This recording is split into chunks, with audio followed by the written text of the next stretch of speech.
ఆదిలాబాద్ జిల్లాలో ఆదివాసీ ఆరాధ్య దైవం మేస్రం వంశీయుల ఇలవేల్పు నాగోబా జాతర ప్రారంభమైంది. ఉదయం నుంచి ప్రత్యేక పూజలు చేసిన మేస్రం వంశీయులు నాగ పడగను భక్తి ప్రపత్తుల మధ్య ఆలయ ప్రాంగణానికి చేర్చారు. నియమనిష్టలకు మహాపూజ చేయనున్నారు మేస్రం వంశీయులు. ఆదిలాబాద్ జిల్లా కేస్లాపూర్లో నాగోబా జాతరకు సంబంధించిన వివరాలు సారంగపాణి అందిస్తారు. కేస్లాపూర్ నాగోబా జాతరకు అంకురార్పణ జరిగింది. కాసేపటి క్రితమే ప్రత్యేక పూజలు నిర్వహించిన మేస్రం వంశస్థులంతా విగ్రహాన్ని గ్రామం నుంచి అంటే అక్కడి నుంచి తీసుకొని ప్రత్యేక పూజలు చేసిన అనంతరం ఇప్పుడు గుళ్ళోకి తీసుకెళ్తున్న పరిస్థితి మనం ప్రస్తుతం చూసుకోవచ్చు.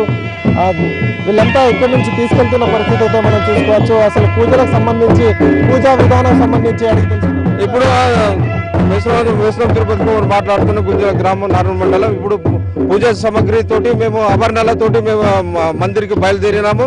మా వెంకట్రావు పటేల్ ఆధ్వర్యంలో కటోడ మేస్రం హనుమంతరావు గౌరీ నుంచి వడమర నుంచి మర్రి చెట్టు నుంచి ఆభరణాలకు మురాడి అంటాం నీలయం దగ్గర పోయి వెంకట్రావు పటేల్ ఆధ్వర్యంలో మన బాజీ పటేల్ ఆధ్వర్యంలో హనుమంతరావు కటోడ.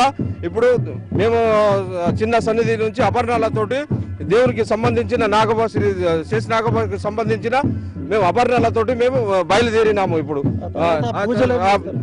ఆ పూజలు ఇప్పుడు ఏం చేస్తామంటే ఇప్పుడు శ్రీకొండ నుంచి కుండలు చెప్పినాం కదా, ఆ కుండలకు మేము 22 తెగలకు కుండలు పంచి మళ్ళీ అదే ఆ కుండలతోటి ఇక్కడ కోనేరు మర్రి చెట్టు కాడ కోనేరు బావి ఉన్నది. ఆ బావి నుంచి పవిత్రమైన గంగాజలం తోటి మళ్ళీ ఏమంటే మా అల్లుళ్ళు 2 పుట్టలు తయారు చేస్తారు.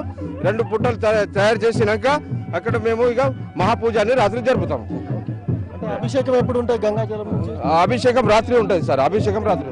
ఓకే, అయితే గంగాజలం సంబంధించిన అభిషేకం అనేది రాత్రి ఉంటుంది. ఈరోజు సిరికొండ కుండలు, ఆ తర్వాత పవిత్ర జలంతో వాళ్ళంతా అల్లుళ్ళు చేసిన పుట్ట దగ్గర పూజలు చేస్తారు. ఆ తర్వాత అభిషేకాలు రాత్రి ప్రారంభమవుతుంది. అప్పుడే మహాపూజకు అంకురార్పణ జరుగుతుంది. ఆదివాసీ మేస్రం వంశస్థులు అంట దాదాపు 22 తెగలకు సంబంధించిన మేస్రం వంశస్థులంతా ప్రత్యేక పూజలు నిర్వహించి నాగోబా జాతరను ప్రారంభించనున్నారు. అయితే ముందుగా అయితే ఉదయం నుంచి అంటే మురాడి అంటారు, అయితే చిన్న దేవస్థానం చిన్న దేవాలయం ఏదైతే ఉందో అక్కడి నుంచి ఇప్పుడు పెద్ద దేవస్థానం అంటే నాగోబా సన్నిధానానికి ఇప్పుడు ఆ విగ్రహాన్ని తీసుకొచ్చి ఆ పడగను తీసుకొచ్చి ప్రత్యేక పూజలు జరుపుతూ ఉంటారు. ఇప్పుడు దానికంతా పూజలన్నీ జరిగిన పరిస్థితి. ముఖ్యంగా చూసుకుంటే తెలంగాణలోనే కాకుండా అంటే కేవలం ఆదిలాబాద్ జిల్లా కాకుండా తెలంగాణ కాకుండా దాదాపు 5-6 రాష్ట్రాలకు సంబంధించిన ఆదివాసీలు మేస్రం వంశస్థులు అధిక సంఖ్యలో వచ్చి ఆ నాగోబా జాతరను